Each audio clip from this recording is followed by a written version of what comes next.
Les amis, dans mon avant-dernière vidéo, vous m'avez dit que vous voulez les story time dont j'ai mentionné là dans la vidéo, les petites parties que j'ai données, comme l'accouchement, la rencontre avec mon mari. Aujourd'hui, j'ai décidé de vous raconter l'accouchement de A à Z, c'est-à-dire du début de la grossesse au jour de la naissance. Donc je ne sais pas si vous êtes prêts. Si vous êtes prêts, dites-moi. Vous ne pouvez pas me dire ok, mais vous êtes assis, j'espère, parce que ça sera croustillant, parce que ça va prendre un peu de temps. Donc asseyez-vous, prenez popcorn. Si vous n'avez pas popcorn, prenez jus. Si vous n'avez pas jus, prenez popcorn, jus. Prenez ce que vous voulez. En tout cas, prenez quelque chose, mettez à côté. Mettez à la télé. Mais même si vous mettez à la télé, trouvez un moyen de commenter. Hein? Voilà, donc je vais vous raconter juste après l'introduction. J'ai oublié que j'avais fait un truc chic dans l'autre vidéo, donc je reprends les amis. Donc je disais, je vais tout vous raconter. Non, ça passe pas comme ça. Ça c'est quoi ça? Je vous raconte dans un instant. Introduction. Ça donc. Bref, dites-moi ce que je dois dire. Dites-moi ce que je dois dire. Si c'est introduction ou si c'est générique ou dites-moi. Et dites-moi aussi si je dois changer le générique là. J'aime pas trop. C'est pas original. Hello les amis, j'espère que vous allez bien. Moi, ça va. Avant de commencer la vidéo, s'il vous plaît, partagez. Attendez, je me positionne bien. Partagez déjà, comme d'habitude, on like, on supporte votre go. Supportez votre go, vous connaissez déjà. Faites tout ce que vous pouvez. Commentez même si vous voulez avant de regarder. Et puis vous allez encore commenter après avoir regardé. Anyways, on commence. Godwin, après je tape. Donc, les amis, je commence depuis le début. J'avais fait une petite story time là vite fait, mais bon, là je recommence du début même pour bien vous expliquer, parce que la story time là je l'ai même supprimée. J'ai pas aimé. Donc, quand je m'étais mariée de base, je devais revenir finir mes études normalement. Puis après, je me suis inscrite dans une université américaine là-bas à Paris. Donc c'est là-bas que je devais continuer mes études. Je me suis inscrite, je suis allée à Paris. J'ai commencé mes études tranquillement, tout allait bien. J'aimais bien l'université et tout. Je vais pas trop rentrer dans les détails parce qu'il y a eu beaucoup de parcours aussi avant ça, mais quand même j'ai commencé, c'était bien. Les cours étaient bien aussi. C'était des cours, je pense que c'était hybride. Je partais quelque temps à l'université, en même temps je faisais comment on appelle ça, en ligne, parce que c'était au moment du Covid, c'était vers 2020, n'est-ce pas? Non, c'était en 2021. Voilà, le Covid était toujours là. Et mon mari était aussi à Paris, donc raison pour laquelle même j'étais motivée à finir mes études là-bas. En plus, c'était une bonne université. Je me suis dit, bon, diplôme obtenu aux États-Unis versus diplôme obtenu... Je sais pas pourquoi mes yeux... J'ai des larmes aux yeux, mais bon, faites pas attention. Donc je disais diplôme obtenu en France ou aux États-Unis, c'est la même chose. Tous les deux sont des pays très puissants. Et donc, j'ai commencé mes études tranquillement. Et au milieu, j'avais de bonnes notes. Hein, au milieu, je comprends rien, je commence à tomber malade. C'est vrai qu'il y avait Aylan. J'ai su, avant de commencer à tomber malade, j'ai su qu'il y avait Aylan qui venait. Mais bon, je me suis dit, je faisais même le malin, je disais, mais moi ça me fait rien. Mais les gens disaient que non, moi ça me fait rien. Je mangeais tellement beaucoup. Mon mari disait, tiens, toi là tu vas devenir grosse. Hein. Je mangeais très bien, j'avais aucun souci. Et je continuais mon cours très bien. Oui. Et un jour, je comprends pas. Je sens un petit mal. J'ai dit, mais c'est quoi ça? Mais c'était supposé ne rien me faire. Déjà, c'est parce que j'avais su très tôt. C'est pourquoi j'étais pas malade au moment là. Maintenant, le moment où je devais tomber malade est arrivé. Je commence à sentir des trucs que je ne comprends pas. Je commence à avoir des nausées que je ne comprends pas. Je commence à avoir sentir des odeurs que je ne comprends pas. Ça est arrivé au moment, au stade où je pouvais même plus me lever. J'étais couchée comme ça sur le lit. Prière sur le lit, couchée, tout. Je pouvais rien manger. Je pouvais rien boire. Tant qu'il n'y a pas beaucoup de glaçons avec du citron, je ne pouvais pas boire. Je mangeais, pendant un mois, je mangeais que de la salade. La salade là seulement, non. Tu laves la salade, tu coupes oignons, concombre et puis tomate dedans. Tu mets beaucoup de vinaigre avec arôme. C'est tout ce que je pouvais manger. Ça même, je mange, je vomis. Dans ça là, comment je pouvais continuer les études? Je pouvais plus. J'en pouvais plus. J'y arrivais pas. J'ai essayé, mais j'y arrivais pas. J'essayais, mais j'y arrivais pas sincèrement. Je vomissais partout. Mon mari m'a fait un carton. J'ai même la photo, mais je peux pas vous montrer. Il m'a fait un carton là avec du scotch et tout pour pouvoir vomir parce que je pouvais même pas me déplacer pour vomir. Et le monsieur là, il a commencé à aller au boulot, revenir à 18 h, cuisiner, faire le ménage, tout. En fait, je pouvais plus. J'étais bonne à rien, malade. Je pouvais plus rien faire. Je vomissais seulement, je mangeais pas. À un moment donné, j'avais commencé à avoir pitié de lui. Et en même temps, comme je ne pouvais pas étudier, je me suis dit, je lui ai dit, bon, prends-moi un billet, je vais aller à Niamey. Au moins un mois là-bas à Niamey. Après, quand ça va mieux aller, je vais revenir et finir mes études. Et continuer mes études. Je dis, ok, donc il me prend un billet. J'étais malade le jour-là. Wouh! Genre, je marchais à peine. J'avais mon petit sac. Encore la photo là, je vais mettre. Il n'y a pas de vomi dedans, mais c'est juste une photo pour garder un souvenir. C'était une photo que j'ai prise pour garder un souvenir. Donc j'avais mon petit sac de vomissement à côté. À l'aéroport, je vomissais seulement. À la salle d'embarquement, je vomissais seulement. Mon mari m'a laissé là-bas, il est parti. Et donc j'ai pris l'avion. J'ai commencé à vomir. J'ai commencé à vomir dans l'avion. Ah, l'hôtesse qui était là-bas, non. L'hôtesse là, il était trop gentil. Il m'a amené les sacs de vomissement. Il revenait me checker. Il m'a surclassé. Il m'a surclassé. Voilà, j'étais bien à l'aise et tout. Et maintenant, dans l'avion, maintenant là, quand on atterrit à Niamey, il y a une dame quelque part là-bas qui se lève pour venir. Ma soeur. Et je t'ai remarqué en train de vomir tout le trajet. Vraiment, je pense que le Seigneur t'appelle. La lumière du Christ. J'ai dit, madame, je suis enceinte. What the fuck? Je vous jure, hein, comme ça, je dis, madame, je suis enceinte. Déjà, moi-même, je suis là, ça va pas, je ne me sens pas bien. Je suis enceinte. C'est pourquoi je vomis. J'ai pas péché. Elle est partie s'asseoir là-bas. J'ai atterri. Dès que j'ai atterri, je commençais à sentir la force. Non, on croyait pas. Ma maman m'a dit, tu veux manger quoi? J'ai dit, je veux courba avec Fokoum. On a fait ça. J'ai tabassé ça. Miraculeusement, j'ai commencé à me sentir bien. Mais c'était la blague. Ça a recommencé, dès que je me brossais, bref, j'étais toujours malade. Mais entre-temps, ça allait. J'étais à 3 mois, je pense. C'est à mon 5e mois que ça a commencé à aller. J'étais toujours en Niamey et tout. On devait me faire ma fête. C'est mon ami qui devait s'en charger.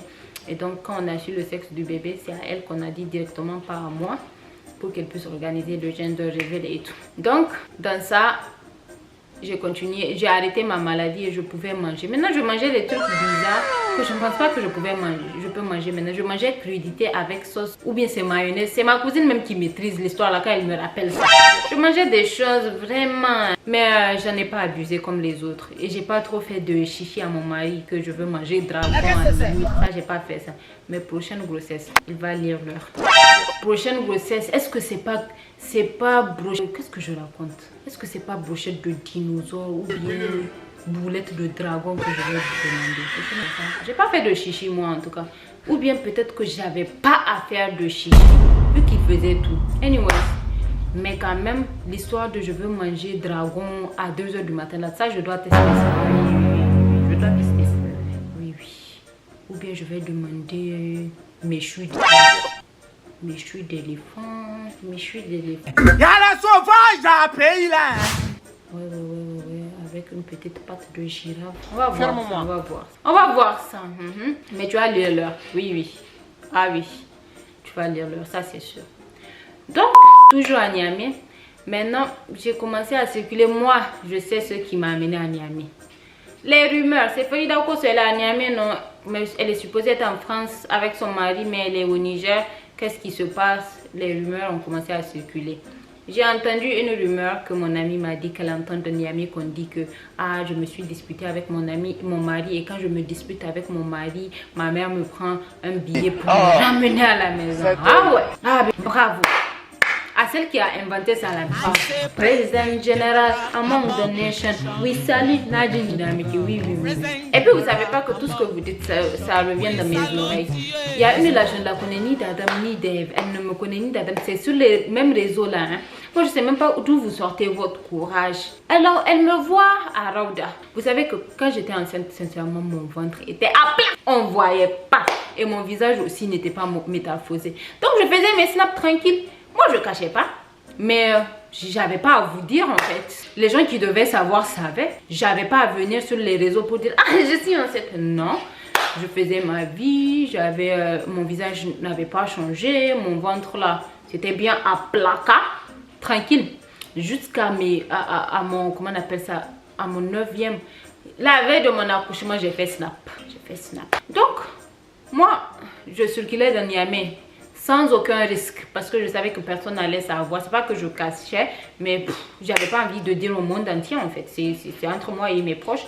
Quand l'enfant va venir, les autres vont voir. Je circulais à Rauda.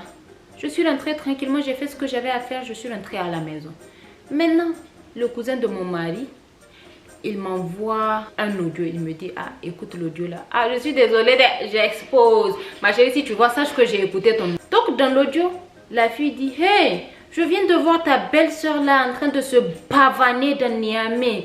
Sûrement qu'elle a divorcé. Je savais que son mariage n'allait pas durer. Je dis, qu'est-ce que j'ai fait qui a fait que tu sais que mon mariage n'allait pas durer, maman? Anyways, comme je suis allée à Niamey, et qu'elle m'a vu quelque part, pour elle j'ai divorcé. Et bon, c'était comme ça un peu partout, mais je m'en fous. Moi je savais ce qui m'avait amené. Quand je me suis sentie mieux, je suis retournée en France. J'ai recommencé mes études avec Tiller tranquillement. J'étais plus malade, mais j'avais la salivation. C'est ça qui m'a fatiguée jusqu'à la fin. Pardon. Donc je reviens en France, on fait la fête et tout. Je découvre le sexe. C'était trop bien, il y avait mes amis. Non, j'ai aimé. Mon mari était trop content. Voilà, il était trop content. Bref, et donc, après ça, j'ai continué la vie tranquille. Et mon mari, entre-temps, il reçoit une offre pour aller en tant qu'expatrié au Sénégal. J'ai dit, aïe. Donc, je me dis, ah, moi, je dois le suivre. Je ne vais pas rester en France ici. Donc, je commence à chercher des universités. J'ai appris c'est là que j'ai comment on appelle ça, j'ai eu des renseignements sur l'université de Daoust là dont je vous ai parlé dans l'ancienne vidéo. Donc j'ai appris sur Daoust, je me suis renseignée, je me suis inscrite et tout, j'ai fait l'examen, j'ai réussi l'examen. Et donc avant même que mon mari n'atterrisse au Sénégal pour commencer son travail, il devait commencer le travail le 1er octobre. Moi, le 6 septembre, j'étais là-bas. Ah oui. Son pied, mon pied. J'étais là-bas, j'ai commencé mes études là-bas. J'étais enceinte bien. Bon, les gens savaient que les gens de ma classe savaient que j'étais enceinte. Les professeurs aussi savaient que j'étais enceinte et tout. Parce qu'au moment là, mon ventre n'était pas trop à placard. Et puis, je mettais les choses un peu serrées, quoi. À ce moment-là, je me voilais pas. Je m'habillais comme je voulais. Tout le monde savait. Et j'avais pas de problème avec ça, sincèrement. Et entre-temps, j'ai commencé mes études tranquillement. Ça se passait très bien. Et bon, je me disais que j'allais accoucher au Sénégal même. Je me disais que j'allais accoucher au Sénégal.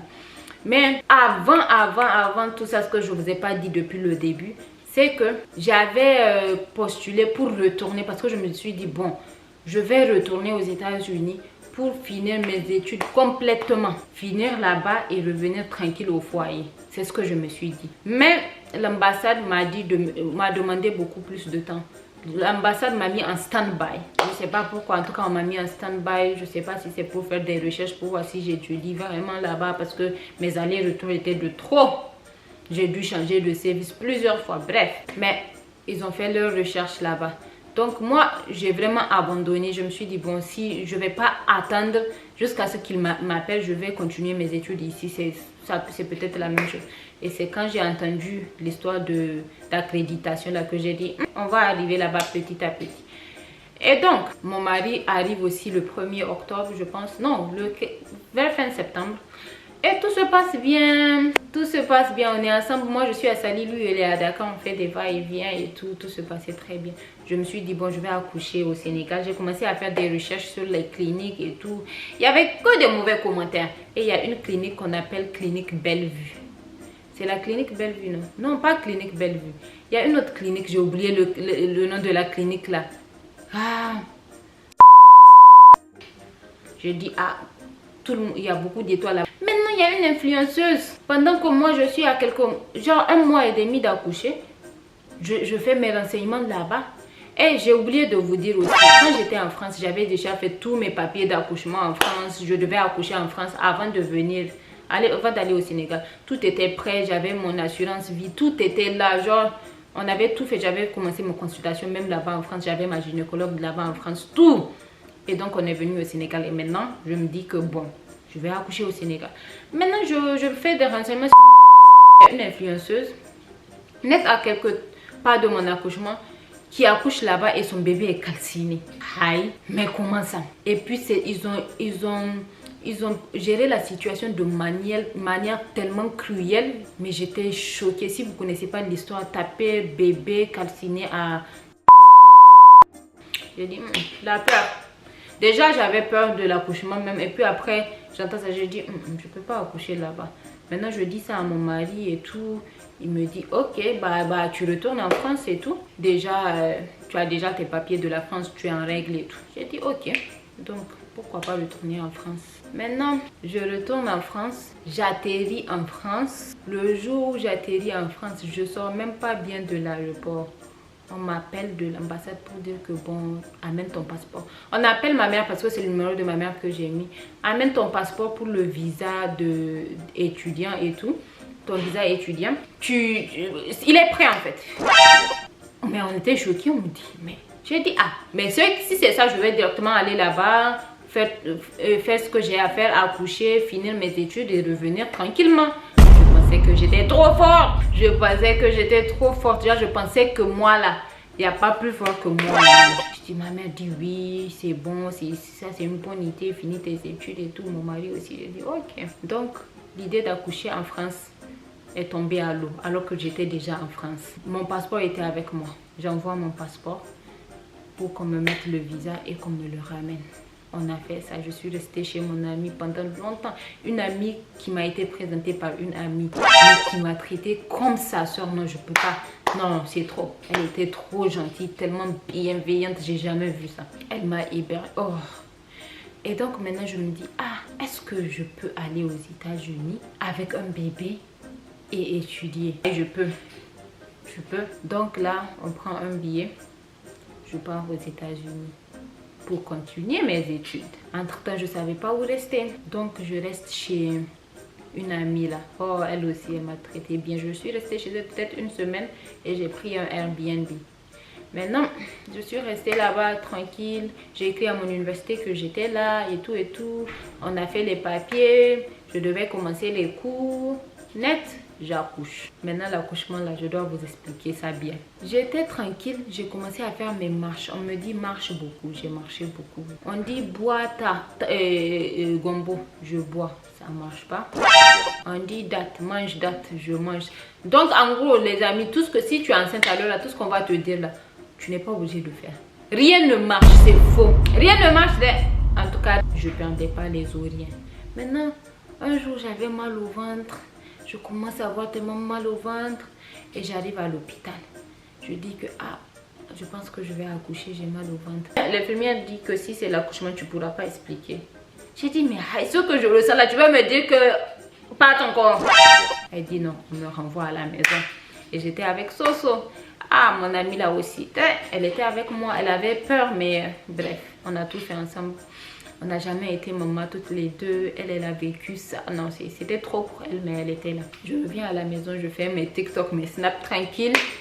Et maintenant, vers les minuit là, je comprends pas. Mon ventre, je dis non, je peux supporter. Et maintenant, je commence à faire pipi, beaucoup. J'urine beaucoup. Je comprends pas. Bref, vu que la douleur était tellement intense, J'appelle mon ami, je lui dis tu es loin. Mon ami qui me conduisait souvent. Il dit oui un peu, qu'est-ce qu'il y a, ça va et tout. Je dis non, ça va pas, il faut que tu viennes. Donc je me suis dit même que j'allais prendre le Uber, mais finalement je sais pas comment il a fait par magie. Il est venu vite vite. On a pris les valises. Non, est-ce qu'on a même pris les valises? Je pense même pas qu'on a pris les valises parce que je me suis dit ils vont me ramener. Mais entre temps la douleur était intense. Ça a augmenté, c'était le 30. Je suis allée le 31, la nuit du 30 là. Genre vers les... Qu'est-ce que je raconte? Je ne me rappelle pas exactement des dates. Je pense que c'était le 30 à 4 h du matin. Ou le 31 à 4 h du matin. Voilà, la nuit du 30 au 31, je suis allée. J'avais mal. On arrive maintenant, ils mettent les trucs au ventre pour contrôler le rythme cardiaque du bébé et les contractions. Maintenant, ils me disent que non, je suis à un seul doigt, que bah, je ne suis pas prête à accoucher, je dois retourner. J'ai dit, aïe. J'ai dit, j'ai très mal. Vous me dites de retourner. Elle dit, oui, la poche d'eau n'est pas brisée et tu n'es pas assez dilatée. On m'a laissé pendant des heures là-bas. Peut-être j'étais dans la douleur pendant 9 heures de temps. Avant les 9 heures de temps, elles ont voulu me ramener à la maison. J'ai dit, niet. J'ai dit ce que je ressens là. Je ne peux pas retourner à la maison. Et surtout que j'ai vu que j'ai commencé à saigner. J'ai dit, je ne peux pas retourner à la maison. Ah non, ma chère. Je peux pas. Et c'est là que, comme j'ai insisté que j'allais pas retourner à la maison, ils sont venus, ils m'ont fait une échographie. Et mais la gynécologue dit, mais on va appeler ta gynécologue parce que c'est... Il faut que ma gynécologue soit là pour que j'accouche. Massage, je sais pas, gynécologue, celle qui me suivait. Et donc elle me dit, mais la poche d'eau est brisée. J'ai dit, ah. Elle dit, mais tu nous as dit que c'était pas brisé. J'ai dit que je savais. Maman, je savais. Je savais pas. Moi, pour moi, j'urinais. Est-ce que je savais que c'était poche d'eau? Qui m'a expliqué que c'était poche? Je savais pas. Donc elle m'a dit, ah non, mais le bébé va manquer d'oxygène. Il faut qu'on te déclenche et tout. Et j'avais dit, toujours mon mari me dit ça même. Il dit que non, pas de péridurale pour moi. Non. Surtout qu'en France, ils m'ont dit que je dois signer quoi. J'ai dit, aïe. Quelque chose on te dit de signer là, c'est qu'il y a beaucoup de risques dedans et que quand ça va arriver là, ils veulent se dédouaner. Je dis, pas de péridurale pour moi. Donc c'est comme ça, ils m'ont déclenché. J'ai fait 9 heures de temps dans une douleur intense. Mais le problème c'est que l'enfant refuse de venir. Ça va me prendre peut-être 3 heures de temps pour arriver au deuxième doigt. On ajoute encore 3 heures de temps. Genre, ça prenait tellement longtemps pour dilater. Ah non. J'ai dit à l'infirmière, péridurale s'il vous plaît. Oui, parce que si c'est douleur là, même douleur de 9 heures de temps, ça me suffit comme ça. J'ai même dépassé 9 heures de temps. Donc on appelle le chirurgien, il vient, je dois encore signer les choses. Maintenant on m'explique que si tu bouges, ça va pas aller. J'ai dit, hey, moi qui ai mal comme ça là, on me dit si je bouge, ça va pas aller. Il y a Soso qui attrape ma main comme ça. Mon mari n'était pas là, il n'a pas pu avoir de congé parce que il est venu, c'est tombé au pile moment où il a commencé le boulot, c'est impossible, c'était impossible. Ma mère aussi travaillait, bref, donc j'avais que Soso. Soso m'attrape, on me pique. Et quelques temps après, je ressens que ça va. Hein. Moi et Soso, on a commencé nos snaps. Snaps qu'on n'a pas posté, on a posté après l'accouchement et tout. On a commencé nos snaps tranquillement, tranquille, la vie était belle, je sentais plus rien. Même... Je sentais rien.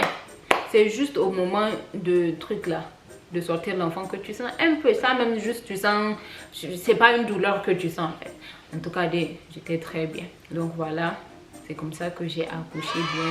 Et on m'a dit que bah, heureusement, et on m'a mis un sérum même avant l'accouchement parce que bah, pour éviter que l'enfant ait une infection, vu que la poche d'eau était brisée, on ne savait pas. Et si on m'avait ramené à la maison, j'allais dead quoi. Et mon bébé aussi. Mais alhamdoulilah, heureusement, ça ne s'est pas passé comme ça. Et donc, j'ai accouché tranquillement et j'ai annoncé ça sur Snap. Il y avait les félicitations partout, j'étais contente. Et donc, maintenant, pour moi, j'étais trop forte. J'allais continuer mes études et tout. J'ai commencé à étudier. Je pensais, ma mère me disait que tu es trop courageuse. Tout le monde m'appréciait. Moi-même, j'ai mis ça dans ma tête comme ça. Déjà, je devais me reposer. Je devais me reposer, en fait. C'était trop pour moi. Et moi, je ne savais même pas que c'était trop pour moi. Pour moi, c'était normal. Je ne sentais même pas. J'avais la joie. Je ne sentais même pas que ça commençait à m'affecter mentalement. J'avais tellement la joie. Je faisais les biberons et tout. Et un jour, Soso était en train de dormir avec Aylan. Et je dis à Soso, bah, je vais aller à Walmart. En ce moment, j'utilisais la carte de mon mari qui était sur mon Apple Pay. Parce que j'avais pas de carte des États-Unis. Et donc, j'utilisais mon téléphone. Et vu que ça fait longtemps que j'étais pas venue aux États-Unis, j'ai oublié clairement que Walmart n'avait pas Apple Pay. Donc, je viens, je fais mes courses et tout. Et là, je demande, je finis, je viens à la queue, je demande aux gens qui sont devant moi que s'il vous plaît, laissez-moi passer. J'ai accouché avant-hier. C'est pas facile pour moi, je veux payer et partir. Maintenant, je viens payer. On me dit, ah non, tu peux pas payer. Je dis, mais comment je vais faire? J'appelle des gens pour chercher des solutions parce que j'ai pas envie de repartir et revenir. J'ai trop souffert et tout. J'avais pris le... Rien, il n'y avait pas de solution. Donc, j'ai laissé les affaires là-bas. J'ai dit au monsieur que je vais revenir. Je suis retournée dans le Uber. J'ai craqué. Regardez le petit truc. Il y avait beaucoup de choses. Mais ce petit truc m'a fait craquer. J'ai commencé à pleurer. Le monsieur du Uber me passait le mouchoir. Je pleurais. Non, j'ai tellement craqué. Je suis arrivée à la maison. J'ai dit à Soso, bah, voici ce qui s'est passé. Je vais devoir retourner. Elle m'a donné ça. Elle sait même pas que j'avais pleuré. Elle savait pas. Je suis revenue. J'ai fait la forte. Elle m'a donné la carte. Sa carte, je suis retournée. J'ai fait les courses. J'ai payé les courses là. Heureusement qu'ils étaient encore toujours là. J'ai payé et je suis rentrée. Bon, après c'est passé. Et maintenant, 3 jours après, Soso, elle est partie. Parce qu'il y avait les cours qui commençaient pour elle aussi. Donc, j'ai commencé à prendre bien soin de mon enfant. J'étais contente. Je faisais tout seul. J'étais toute seule avec lui. Et maintenant, j'ai fait les tractations, les papiers de l'enfant, le passeport de l'enfant. Parce que je voulais quitter vraiment en fin janvier. Je ne voulais pas augmenter un autre mois. Et moi-même, je devais faire quoi avec mon passeport? En tout cas, je suis partie à la pharmacie. Je suis partie à FedEx. Je reviens à la maison. On me dit, prépare toutes tes affaires. Il ne faut pas perdre quelque chose. Tu pars demain. La veille de mon départ, je prends le passeport de mon fils, je dépose. Maintenant, moi, mon passeport, je cherche, je ne trouve pas. Je cherche le passeport, je ne trouve pas. Maintenant, je prends mon enfant dans la neige. Je vous jure, les gens sur la route s'arrêtaient pour me demander si ça allait. Je disais que oui, ça va. Je marchais partout où je suis passée, je cherchais mon passeport. Je suis allée à FedEx, ils m'ont dit qu'il n'y avait pas mon passeport. Je suis allée à la pharmacie, ils m'ont dit qu'il n'y avait pas mon passeport. J'étais désespérée, je suis venue à la maison et en même temps on me grondait. Mais pourquoi tu peux être aussi négligente? Hey! En Afrique là, on nous comprend pas. On est trop dur avec nous en Afrique. Comment quelqu'un qui vit seul avec un enfant pendant tout ce temps, qui fait tout toute seule, on la gronde parce qu'elle a oublié son passeport. Il y avait déjà beaucoup de choses sur moi. On me gronde par-ci, on me gronde. Ça, c'est manque d'attention, c'est tellement irresponsable. Je me suis dit non, je dois retourner à la pharmacie là parce que j'ai l'impression que c'est là-bas. Je retourne à la pharmacie, j'insiste. Je dis, on me dit, on t'a dit qu'il n'y a pas ceci. Je dis non, regardez, demandez à des gens. Maintenant, ils demandent et effectivement, mon passeport était là-bas. Je dis, aïe, moi qui sais. J'ai pris mon passeport et tout. J'ai tout sécurisé dans mon sac. Et le lendemain, mon ami est venu, il nous a amenés à l'aéroport. Du premier jour où Aylan a rencontré son papa, mon papa était trop content. Et quelques jours après, peut-être 12 jours après, on a fait le baptême de Aylan de manière moderne, traditionnelle. Au Sénégal, on a invité nos amis. Il y avait ma maman, il y avait la mère de mon mari aussi. Tout s'était super bien passé. Et j'arrive pas à croire que le temps est tellement vite passé qu'aujourd'hui, il est dans sa 4e année. Et je lui souhaite une très longue vie, loin du mauvais œil et loin de la sorcellerie. Amen. Et voilà comment l'accouchement de Aylan s'est passé. Même là, sincèrement, je suis passée sur beaucoup de détails. Parce que là où je suis là, je suis fatiguée. Je ne sais pas si vous pouvez le voir même dans mes yeux et tout. I am so tired. Voilà comment ça s'est passé. Son accouchement, c'était pas du tout facile. J'étais seule. Pendant 1 mois, j'étais seule. Juste moi. Et j'aimerais tellement mentionner mes amis qui m'ont apporté à manger. Parce qu'il y a des moments où vraiment ça m'a sauvée. Parce que quand ils apportent à manger, ils apportent beaucoup. Donc je mange sur des jours. Et après ça, vraiment, je ne mangeais même plus. Et je ne réalisais pas que je ne mangeais même pas. J'avais même pas faim. Bref. Et je m'empêchais de dormir. Parce que elle, c'est quelqu'un qui dormait beaucoup quand il était bébé. Il bougeait même pas. Et moi, je me réveillais pour écouter sa respiration. Au lieu de profiter pour dormir, je me réveillais pour écouter la respiration. Mais bon, quand je suis arrivée au Sénégal, vraiment, c'était un soulagement. Son papa a pris le relais. C'est lui qui se réveillait le matin pour lui donner le biberon. Parce que vu que je ne mangeais pas, il n'y avait pas de lait. Il a tété que 2 mois.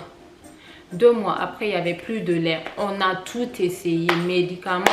Je tirais et rien ne sortait. J'ai abandonné. J'ai abandonné. Donc, la nuit, c'est son papa qui se réveillait pour lui donner le biberon et tout. Après, il dormait aussi chez ma maman, chez ma belle-mère. En tout cas, soulagement. Soulagement.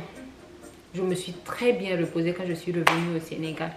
Et le jour de la fête du baptême de Aylan, quand tout le monde est venu, quand j'ai regardé tout le monde net, j'ai commencé à pleurer.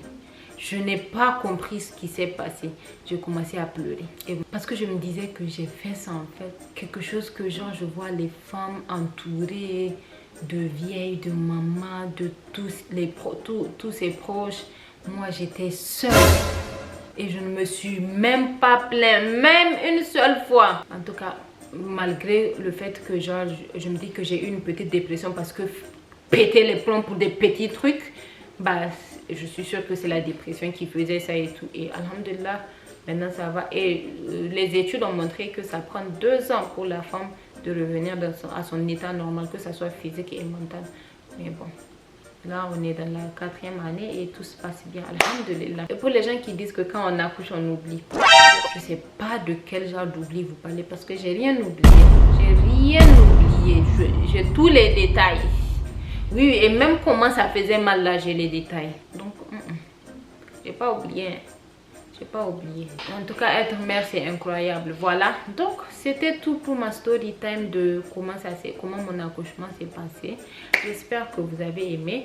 Et likez, partagez, commentez.